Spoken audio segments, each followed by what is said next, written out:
featuring We Can Go Somewhere, the EP, which is available everywhere for your ears to consume.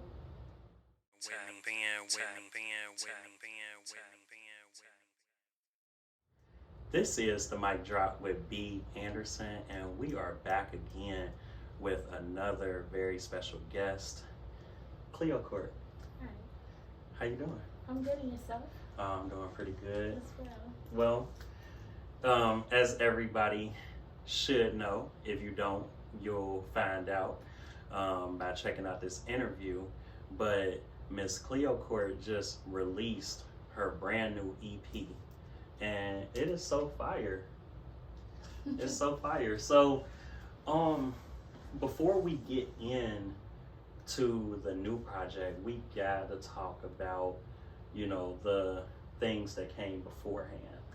So, as I'm aware of, you have two previous projects, and what do you feel like was the biggest difference between this brand new EP and your EP and your album before this?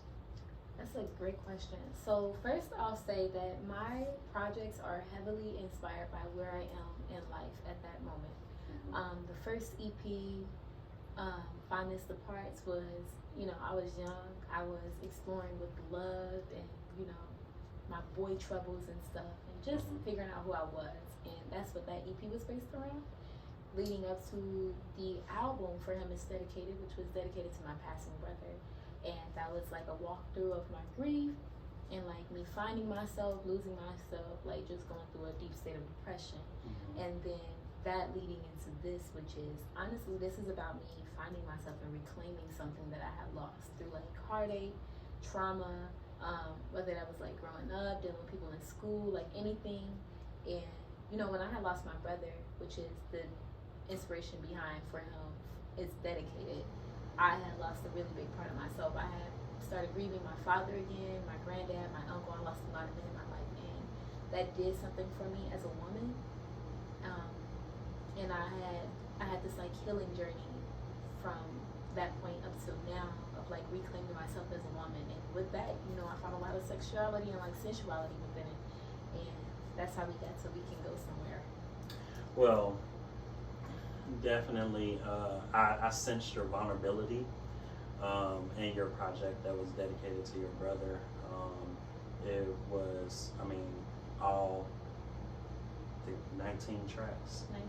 Yes, were, solid, and I look forward to more continued success. But yes, let's get into this. The first question that I want to ask you, because you said that everything is about where you are currently in life, that's how your projects are determined. So, what exactly inspired this? So, as stated, this was about the healing process that I went through.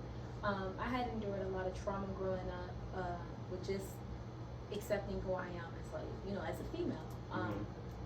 I wasn't allowed to like express that sexual side of myself. I grew up Christian, like you can imagine that, and I wanted this to kind of reflect me having healed and being more comfortable with myself enough to express those feelings and not feeling ashamed of it. So we got the song Tonga, which is explicit, but it's like you gotta listen to it to get the explicitity. Yes. You got Silky, which is very in your face, and that is explicit. You got Uswale and Serpent, and a lot of these sensual tracks that kind of let you know who I am as a person. Like, I'm a lady, but that doesn't disqualify me from being able to be sensual, and to do amazing things to you.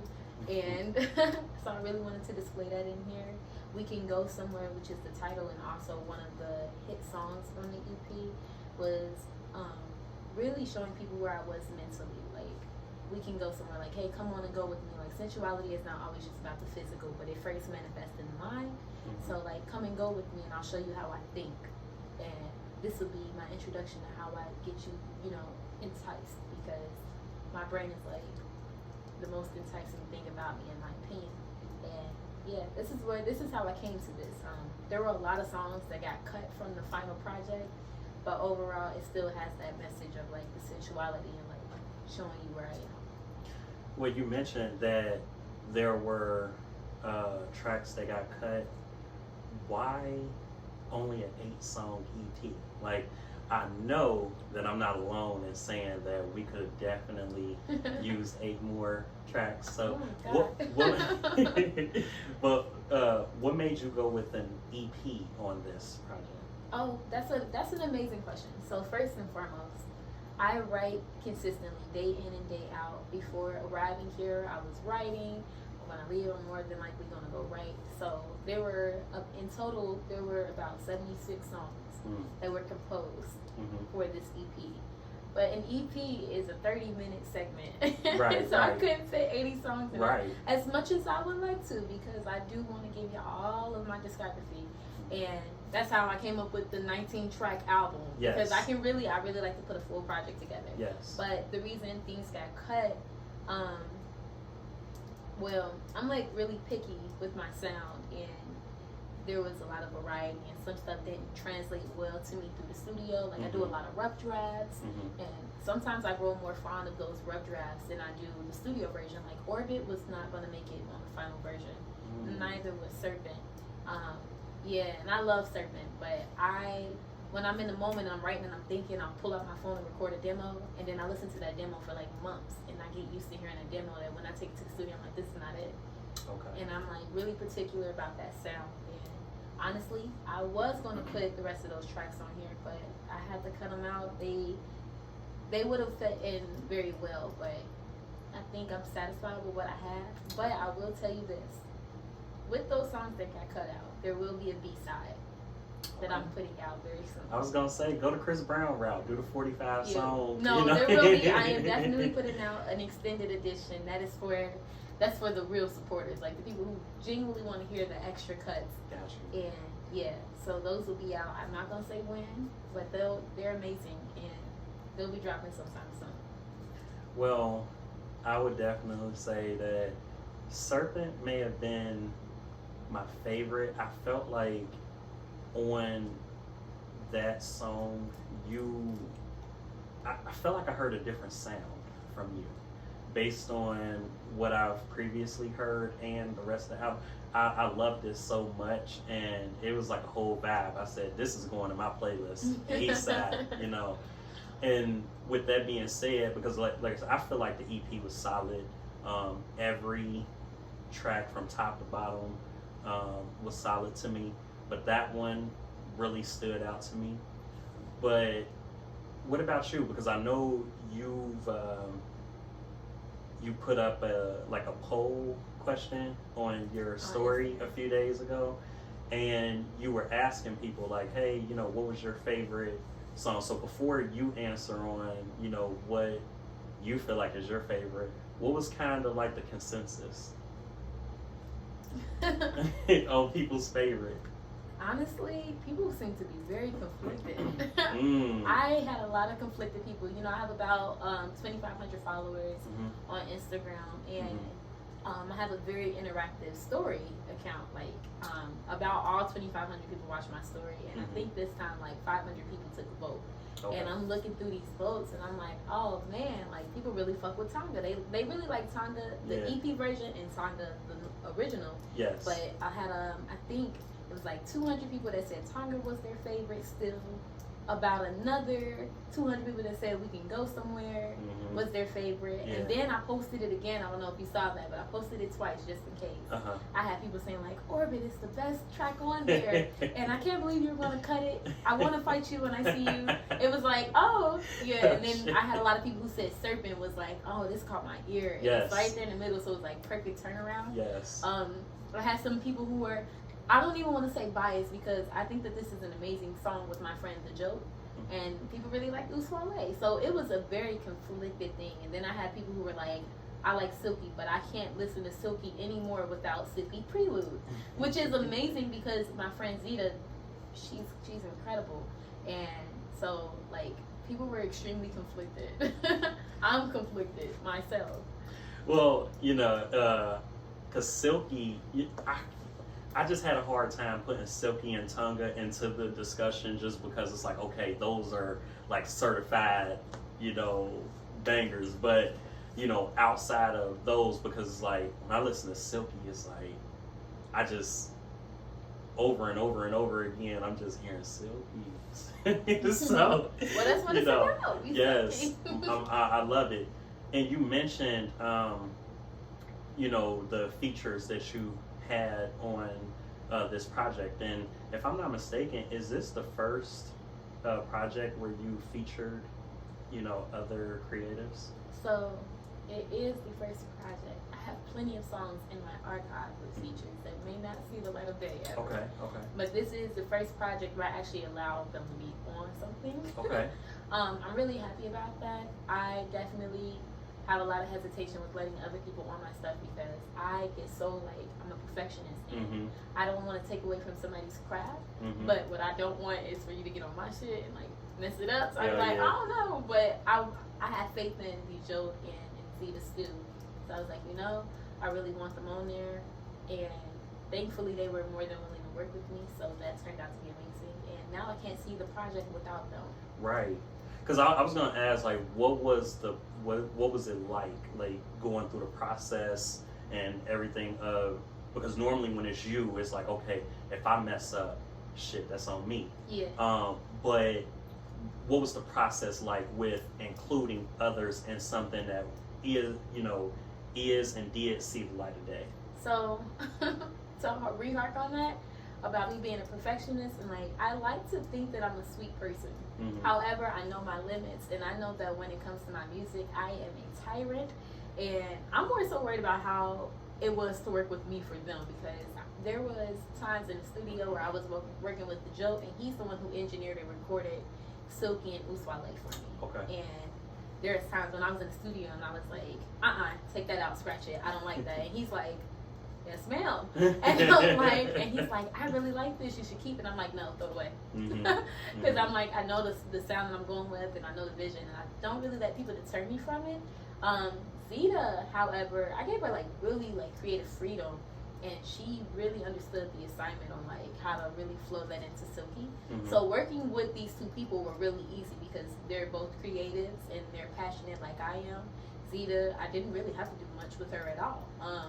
And in the Joke, we were working very closely together because we had the feature on the same song, so it was recorded in the same session. And I know I gave him hell because if I heard, he's rapping, but if I heard a note that wasn't right, I'm like, you need to redo that verse. Yeah. You need to take this out and re-say this. And he was really understanding because he knows I'm passionate, so I'm thankful for that. But working with these two people, including the engineers who helped me, like my friend Zach, he did Tonga and We Can Go Somewhere, and he did a whole lot of other songs for me that got cut. But and then my cousin Aaron, and he goes by Just Tree. Working with these people was definitely a task for me because it's like, since I'm not the only one with my hands over this project, I have to be considerate of other people, like whether that's with their time or their creative feedback. But at the same time, I'm like, I don't want to hear anything anybody has to say. Let's get this done. And that's all there is to it. So, well, I definitely want to give a shout out to Zeta Stew because, you know, when I made a post about, you know, other creatives and, you know, their upcoming projects, you know, she tagged your name, and you know, it's been up from there. And you know, I've definitely enjoyed really getting the opportunity to know you. So, you ain't off the hook. What's your favorite? Which track did you say? You ain't gonna remember that question. Oh no. So yeah, I gotta know before we move on. What is your favorite? Oh God, that's a toughie. I have to say, they each mean something to me in their own way. Tonga, first of all, a lot of these songs are like freestyled or like, you know, free verse. Because I do write, like, outside of me being a singer, a performer, a creator, I am a writer. And I'll be like in the middle of doing something, I come up with a chant and I already hear the beat that I have, so I go searching for this beat, or I'll ask my friends like, do you have anything that can complement this? So I was in my room and I was cleaning, and in my head I just be saying stuff, and I was like, Tonga and Tonga, Bantu and Ranga, tongue, and I was like, oh shit, that's catchy. Mm-hmm. And then my sister came and was like, yeah, I like that. And I'm like, oh, I'm about to sit down and write. So Tonga is like, that whole song was like just off the dome. Mm-hmm. I want to say that that's one of the favorites, but I know Tonga is definitely like radio. Mm-hmm. And it's up there. And Yeah. I'm like, We Can Go Somewhere. I didn't expect people to like We Can Go Somewhere, honestly, because it's like, Cleöcrt, come on there, I pace it. And that was just something for me. But that's probably one of them too. That's one of my favorites. I honestly, before you continue, Mm-hmm. I honestly had to give We Can Go Somewhere a second listen, because when I first listened to it, I'm like, oh, it's cool, it's cool, it's cool. But when I listened to it again, I said, oh, this is fire right here. You know, I mess with this. So, Thank you. yeah. I think that song specifically really grew on people. Yeah, Like once you yeah. hear the lyricism in it, Yes. it's like you can really flow with it. I think it really entrances you, especially with that breakdown where I do the multiple different harmonies. Yes. That part is beautiful. But however, I don't know if that's my favorite. And these could probably be not my favorite because I've been listening to them on repeat for so long. Mm-hmm. Serpent has been on repeat for me. I love Serpent. When I first wrote Uswale, it was on repeat, but I think Serpent for me. I can't answer this. I really like all of them. I understand, just because when I was asked the same question about my project, I said, depending on what day of the week it is, any of them could be my favorite, kind of depending on how I'm feeling at the time. So, I completely understand, but had to, get your thoughts on that. Yeah. Well, let's switch gears a little bit and, dive a little deeper. So, how do you, as Cleöcrt, deal with when you make an album that is, kind of so vulnerable, and then you turn around and do an EP that is very sensual and sexual? How do you feel like your core fans have been able to gravitate towards the change? So, again, that's an amazing question. I don't know how they gravitate towards the change. I can't say this. I'm very thankful of anybody who supports my craft at all times during the day, the week, because I need y'all. However, when I'm creating, I don't let that dictate how I create. So honestly, if you got, hip to my music because I did a pop song called Respectfully, good for you. I'm not gonna always do that. And if you got hip to me when I first started putting out music, I think the first song that I dropped was called Ground, and it's like really jazzy. And I had a lot of people that became like, I hate saying fans, but supporters of me when that song came out. But I know that I hit them with that switch, and I don't know how they felt about it. But at the same time, as much as I love them, this is my art, and I want them to continue to grow with me. But I also want people to keep in mind that I'm not a genre.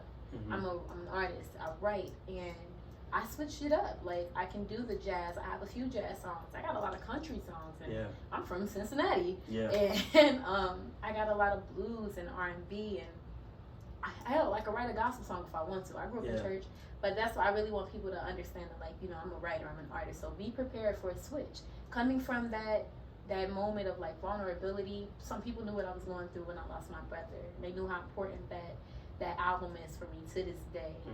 It holds a very special spot for me. And then coming over there from that to this sensuality side, it's like, for me, it doesn't surprise me. It's beautiful to me to see that I can go from here to here. Like, and then it also kind of pegs the title, like, we can go somewhere, like, come somewhere with me, like, enjoy this music journey with me, where I can give you all of these different tastes.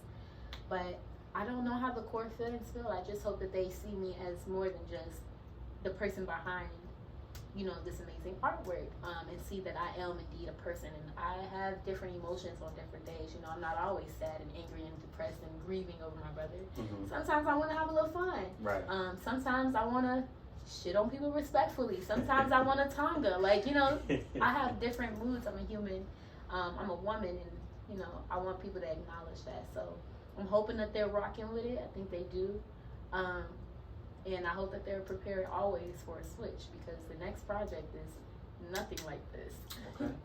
Yeah, what I find most interesting about Cleöcrt is just the versatility you know, to where, like she said, she can hop on a track that's jazz, and then turn around and do a whole pop project, and then, you know, do an R&B and soul EP. So, you know, it's really interesting. It speaks to your creativity, especially, you know, being that you're only 20, you know. I did just turn 20. Yeah, so, you know, being that you just turned 20 and you just have all of these creative juices just flowing, and, you know, it just sounds like you got enough to throw out another 10 albums, you know, when you're ready. And so, congrats to you and much more success.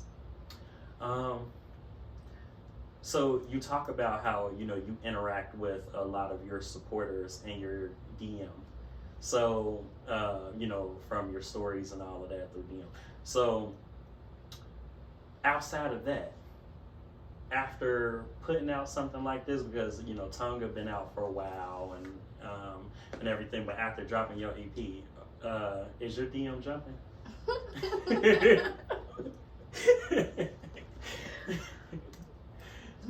That's a good question. I think we all know the answer to. For one, my DM is unfortunately not jumping but flying. It's soaring. Okay. Soaring from different inquiries. Like, you got people asking me about when is my next performance, or can they book me for a performance, and then you got people inquiring about the music, and then you got a really nice group of people who genuinely just want to message me. And they're like, yo, you got the finest thing I ever seen. Dinner? Question mark? And I won't respond.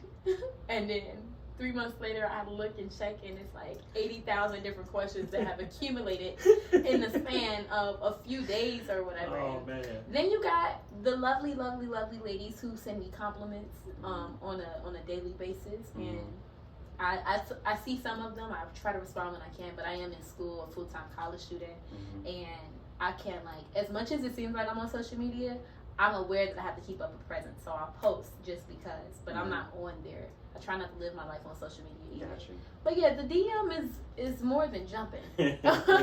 It's soaring. It's flying. And I'm thankful for the people who continuously, everybody knows I'm a terrible texter. So I'm thankful for those that, like, understand, like, oh, she's just busy. I'm still text her. Because I be trying, y'all. I really be trying. I try.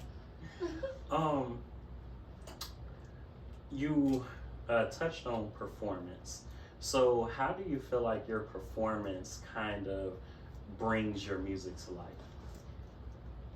I feel as though my performance brings my music to life because, well, a little background, I'm synesthetic. I translate sound to color. So when I, like, hear anything, like right now I can hear my earrings clicking, and I can see it around, like, making little marks in this area. Since we've been talking, I can see, like, the different hues that our voices are producing. It's probably, like, something to do with the frequencies. But when I'm writing a song or I have this concept in my head, I really think about the bigger picture right then and there in that moment. Okay. Some people do it in stages, like they write a song and then after that they get with creative thinkers, like, how can we bring this to life? But in that moment while I'm writing that song, I can already see how I'm going to perform it. Okay. And I'll incorporate it into the song. Like, if I say something where I'm writing a lyric about, I don't know, let's use Orbit, for example, because this is a wonderful example. First of all, Orbit was a freestyle that I had wrote at night, or that I had recorded at nighttime. And in the midst of that, I'm listening to how I'm singing the harmonies, and it's like, you've got me humming the blues. And the reason I say blues specifically is a play on words for, like, the blues, the genre, but also because the melody that I'm singing in, I'm getting blue hues from it. And then as the pitch rises, when I'm with you, pink and red hues, that's what I see at that moment. Okay. And in that moment, while writing that, while singing that, while recording that, I would imagine me performing it, and I would imagine pink and red hues around me. I would imagine an outfit like this that's flowing, but pink and red, a lot of blue going on around me. So I'm already envisioning how I'm going to perform this. And because, you know, budget cuts, like, we ain't rich yet, I try to improvise in ways that are like affordable. Like, instead of creating this humongous setup where I can really display what I'm thinking to the audience, I try to incorporate it in my clothes. Gotcha. So If a song is giving me a certain kind of vibe, I'm going to play off of that on what I'm wearing. Like, respectfully, I might be in a cowgirl outfit. With Orbit, you'll see me have on something flowy, or I try to, play with the colors and all of that good stuff. Funny enough, me and Zeta had got together before the show on Wednesday, the EP release party, and she was like, I thought you would wear black because that's like the kind of cover. Yes. And I was like, honestly, I intentionally didn't wear black because I figured people would think that I would. And I'm big on the element of surprise, and I instead wear this teal because as I listen through the track in its entirety, it really gives me this like deep teal, kind of like teal and gold aesthetic. Teal, gold, and red were the predominant colors that I saw, but teal was the one that I pulled out. So I feel like that translates through my performances, and then also how I interact with the crowd. Like when you listen to the lyrics, you can really see that I'm playing on the emotion of, honestly, male fantasy, but also how I envision a fantasy for myself, or what's reality for me. Like Serpent is really talking about the male gaze on me, and I really pull that out when I'm performing. So yeah. So,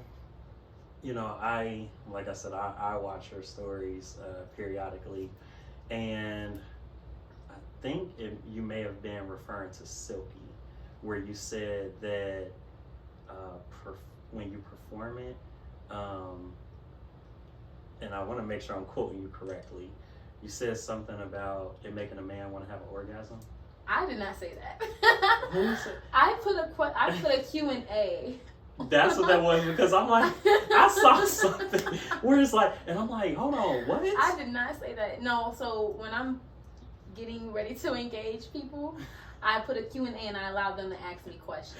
Okay. Like, whatever I'm not responding to in the DMs, this is your chance to ask me right here, and then I'm going to post it to the overall story. Now, there are sometimes people say some crazy stuff in those Q&As, and I'm like, I cannot put that up here. I have people on here that I don't want to see me like that. Right. But yeah, somebody had said, when you perform Silky, it makes me want to right then and there. Right. And I seen that, and it was a few people actually that said something very similar. Like, are you serious? I don't know, when you do Silky, it does something to me, and I'll be ready to be on go with you right then and there. Like, wow. Quite a few, and I'm saying a few, like not 3 people, but at least 10. Yeah. And I took one, I was like, okay, I'll respond to this. And like I said in that video, it is always my intention for you to have an emotion when I'm performing. Because if you're emotionless, I'm not doing my job. Unless I'm talking about being emotionless. But even then, I want you to have some emotion. Right. So if I'm doing Silky, I want you to, want to experience the silk.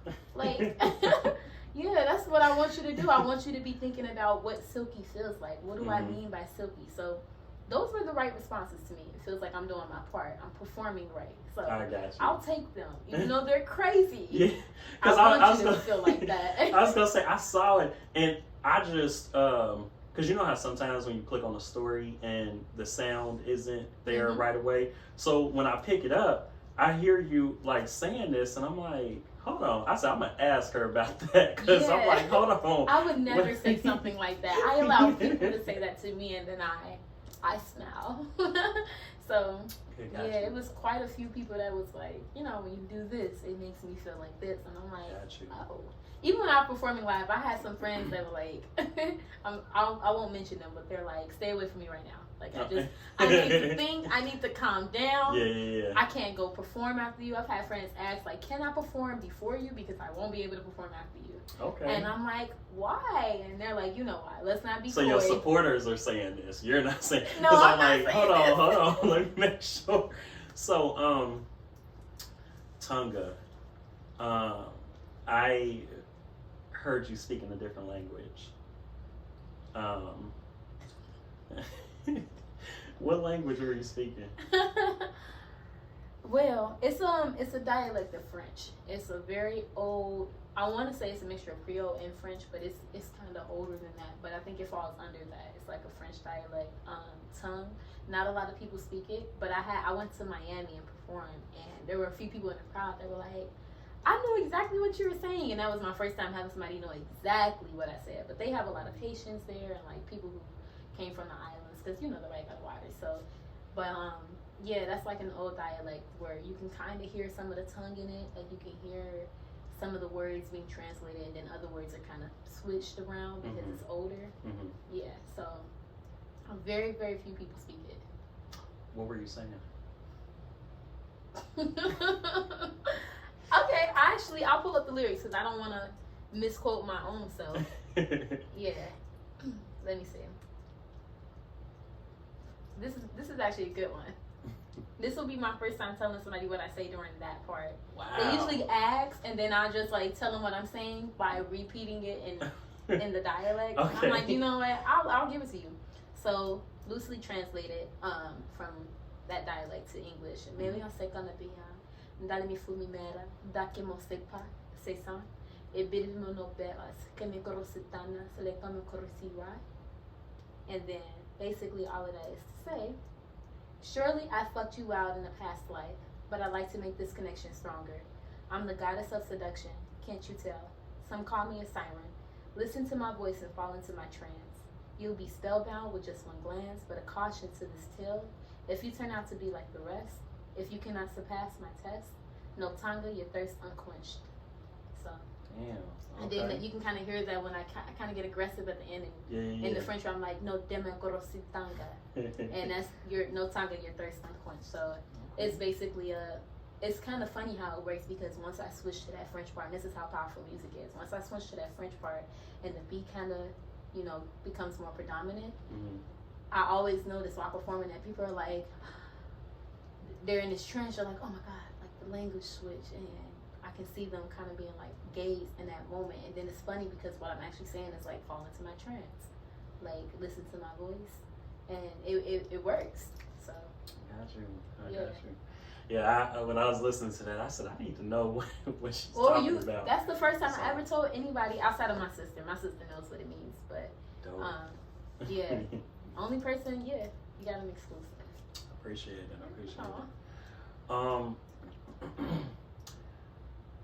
So this is your second project of the year.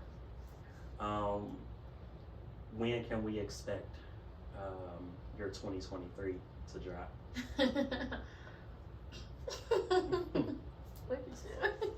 So, like I said, I have something special for We Can Go Somewhere that's not quite done yet. Gotcha. The music has been released, but I do have a part 2 for it, and then I have a part 3 for it as well. And I kind of already gave away part 3, which is the B-side. Yeah.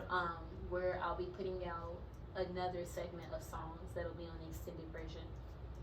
And after that, so I guess technically that could be the 2023 project.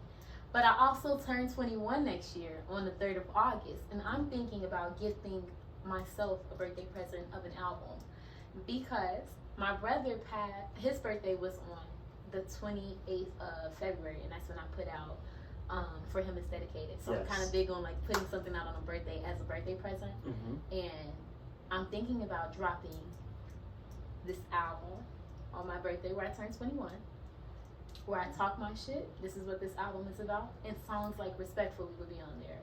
And it is a very full project. It's already complete. It's kind of just sitting there waiting for me to do something with it. People are like always asking like, when is Respectfully going to come out? And I'm just like, never. So I asked that because earlier you had mentioned that the next project, because I know you had your B-side and everything that you're doing with We Can Go Somewhere, but I know you mentioned that the next thing that you were working on was going to be completely different than this, and so that's why I'm like, let's get the scoop.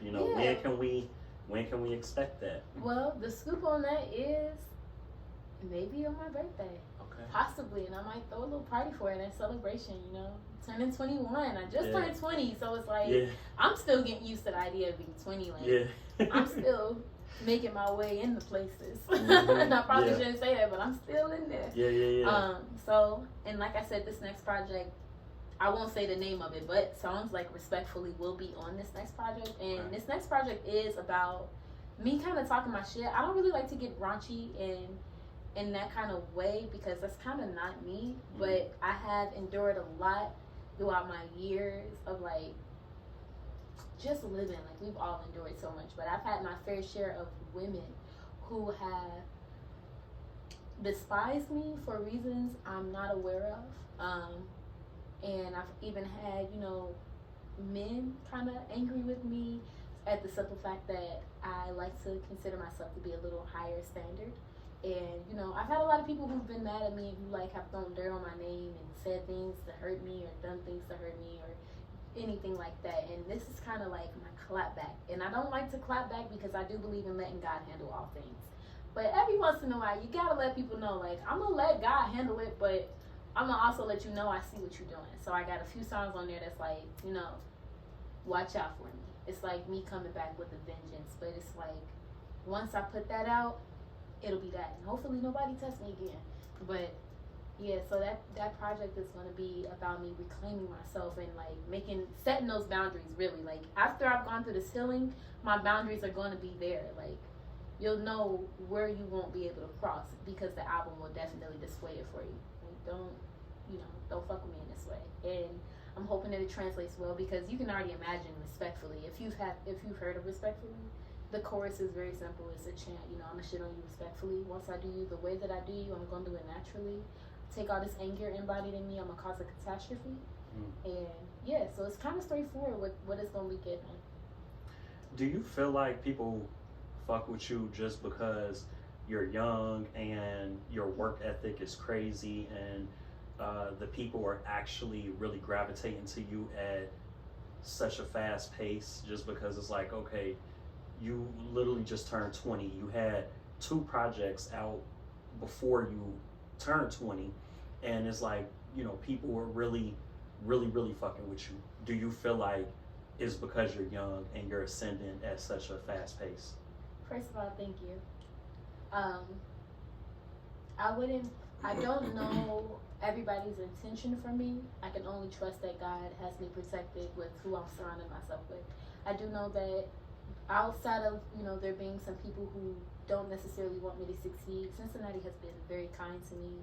The people who I have kept around me they seem pretty genuine, and I'm thankful for that. I don't know if they're genuine and kind to me because they see something in me and they want a piece of it, or if it's other reasons. But honestly, the way that I look at it is, even if you are being genuine and kind to, or not genuine per se, but if you're being kind to me because you see a light in me, to me that's okay.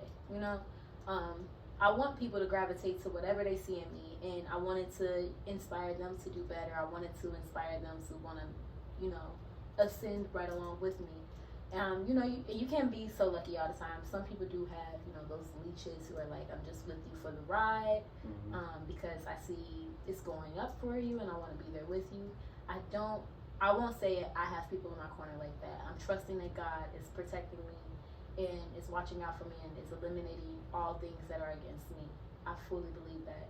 So I do know that I'm young, and I have my mom who tells me all the time to be careful. I'm young. I'm a woman. I'm relatively small, and I like to think that I am a kind-hearted person. And with these things combined, it is easier for people to try to take advantage of you. However, like I said, I'm trusting that my father, I'm trusting that my brother, I'm trusting that God will that they're all guiding me and looking after me and are eliminating anything that is working against me in any way. So I'm trusting that. So anybody who is only with me in terms of I'm trying to feed off of you, you can feed off of me. I have enough to go around. I'm replenishing myself. God is replenishing me. Take what you need. And that's how I look. I know that people are like, what? I don't want people to feed off of me. But if I have some food on my table that I'm not eating or that I don't need, go ahead and take it. Take what you need. Get where you need to go. And, when you're done, let me heal up and patch up and let me get back to what I need to do. So I'm sure in life we're all gonna come across people who are like feeding off of us, and that's all right. I'm thankful that I have enough food to give. So I think that's a dope way to look at that. I also think that God allows everything to come to light, at some point, and those imposters would definitely separate themselves from the real ones. So like I said, though, your insight and your thought process on that is super dope.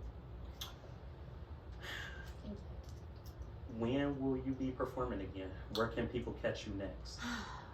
Usually I have an extremely booked and busy schedule, but I kind of gave myself a break, honestly. If you're like friends with me on Facebook, then you know I'm complaining all day long about being in school and how stressful it is. I hate to seem like I have it harder than everybody because I know that I don't, and I'm thankful for the position that I'm in. Right. However, school be having my ass tied. Like, I am a full-time college student. I'm in my 3rd year. I'm a junior, and I've come a long way. I only have a little bit to go, but trying to pursue music specifically, trying to pursue any art craft, but specifically music, where you have to do a little more, especially as an independent artist, while managing school, and then I have to pay my bills. It really is a lot, especially when you don't have a really big group of people helping you. It's a lot of work, and honestly, sometimes it feels like school is like the dead weight, where it's like I can easily let go of school and I can be free to really soar in my music. I feel like I'm already doing so well music-wise, and sometimes I get this feeling that school is holding me back. But I will say this. I'm going to school, I'm on a full ride, and technically I get paid to go, and I'm not a dummy. I'm not going to drop out as much as I want to, as much as I think about it, or even fancy the thought. I'm going to push through and see it through, because that's something I want to do for myself and for my dad. So doing that with the music, as hard as it is, I'm gonna see through to it.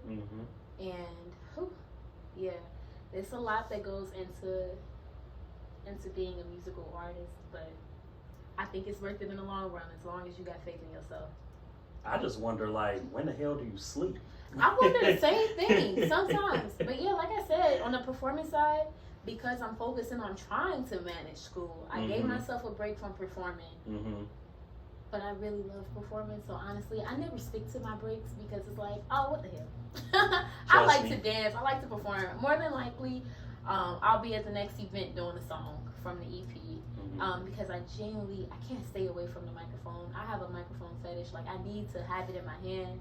I need to be singing on it. I need to hear myself. I need to dance around it. I need to hear the people sing with me. I need to see them. It's something for me about being on that stage. Like, any other time I'm in the corner probably reading my book, or I'm being a little extrovert and I'm talking in England, but when I get on that stage, it's like, this is my domain. So as much as I say I'm gonna give myself a break, more than likely I'll be performing again sometime very soon. Trust me, I just think that shows that you're passionate about your creativity. I'm definitely not supposed to be interviewing right now, because I promised myself, I said, I'm going to give myself a break. But when you love what you do so much, it's almost impossible to stay away from it. Yeah. So, but that's good. We're both doing something we really enjoy. Absolutely. Means we're on the right side. Absolutely. And you say, when do I sleep? Honestly, I don't think I do sleep. Like, I definitely value sleep and know that I need to have it. But I get up and I go to school at 8:30. From 8:30 to 6:30, I'm at school. In between classes, sometimes even in classes, and I have gotten into it with my teachers, because I'm in class and I'm humming songs and I'm writing, and they're like, "What are you working on?" I'm like, nothing. But I done made 3 songs already, and I'm about to go sneak in the bathroom to record them with my phone. And I do that quite often. Like, I'm writing all day, so like literally, I have a teacher right now that doesn't really see eye to eye with me, because I'm always running in and out. That's because I'm always writing a song in his class. It's a 3-hour class, and then I'm in the bathroom recording it as a demo, and I'm trying to hurry up. And then I'm like, okay, I'm gonna go back to class. That's all I'm gonna record for today. Then I start writing again because I got another tune, and I'm like, oh shit. Because I don't want to forget the tune. Yes. So I'm like, I got to go sit back and record this demo real quick. So I'll whip out my phone and my headphones. And I do that a lot. And then even after that, I get home and I'm so excited to re-record them. Yeah. And I'll start writing more songs. And then somebody might invite me out to like a performance. And I'm like, well, yeah, I'm coming. Like, of course. And I get there at a performance. I start performing. I'm writing at the performance. I get home and I sleep for like maybe 3 hours, and I got to be back in school at 8:30.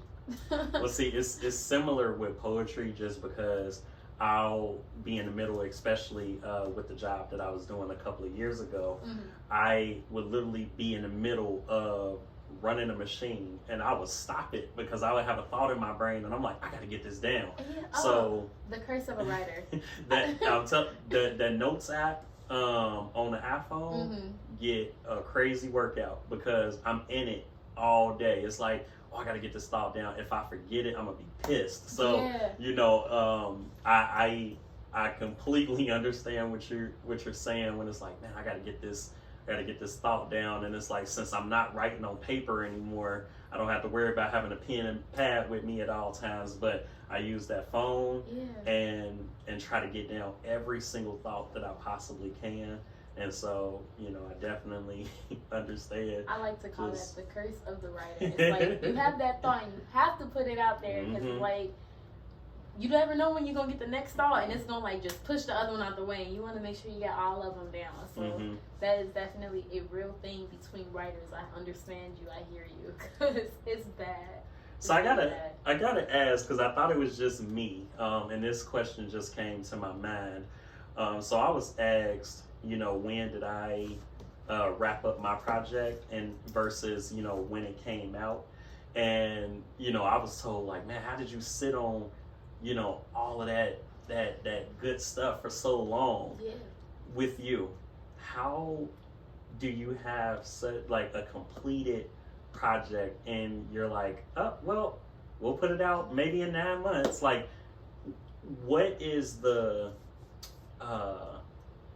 level of restraint that you have to just put it out there? Because I know, you know, with being a fellow creative, that when you got something that's so fire and you want everybody to hear it, what is your struggle like holding on to all of that? For me, it's really like, it's a 50-50 thing. There are some songs that I have a lot of restraint with because I write so much. I think I'm sitting on about 3,000 recorded demos that I could really put out and be like, that's that. Put something out every single day. I really could. I have about 3,000. I was scrolling with my friend Zach, the engineer, and he was just like, wow, you got a lot of songs. I'm like, yeah, but listen to this one. I'm like, oh, wait, you have no idea what I wrote 4 years ago. So, it's some stuff that I'm like, I can't put this out. But I think it's more so because it's like, I don't have time to promote it. Gotcha. But I just, you know, I just put the EP out, and then last night I put out another song. I saw that come through. I said, hold on, is this new? It is new, because I do a lot of like freestyles, and I'm like recording off the top of my head. That was one of them. I'm like, you know what? At the end of the month on a Friday, I'm going to just start putting out at least one freestyle that I record. That way I can get some stuff out of the archive. Yeah. But the restraint, oh God, it be up to the Lord at that point, because even with this EP, I already had a very clear-cut idea of what was on there, how it was going to sound. But I literally wrote Silky like 2 weeks before this came out. I wrote Uswale 3 days before this came out. And a lot of stuff was getting cut, and a lot of stuff was getting added. And I know that, like, people, if I was to work with like a real company, they would probably hate me, because I'm like, I need this on there. Take all the rest of that off. I like, my creative direction is like that song that I'm like, I don't care how far we are into the process, take it all out. We're starting over.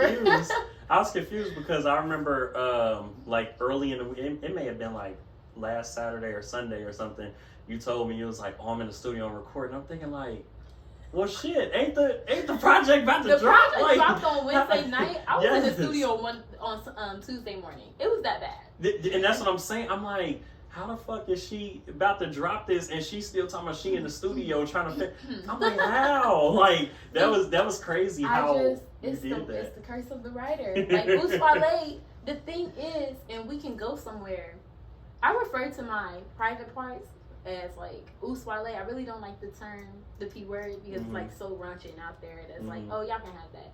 I give my own sub names, and Uswale is one of them. And in my song, We Can Go Somewhere, it's like, you know, you want to take a bite of this Uswale, mama quarter get you right. And I was in the studio when I recorded, I'm like, I need to make a song about a Uswale. And then that's where Uswale came in, and I'm like, this has to be on the project. And literally, I wrote it on Sunday, and then I showed my friend Joe, and I was like, I need you on here. Like, I absolutely need you on here. And I wanted one other artist on there, but we didn't get to it in time.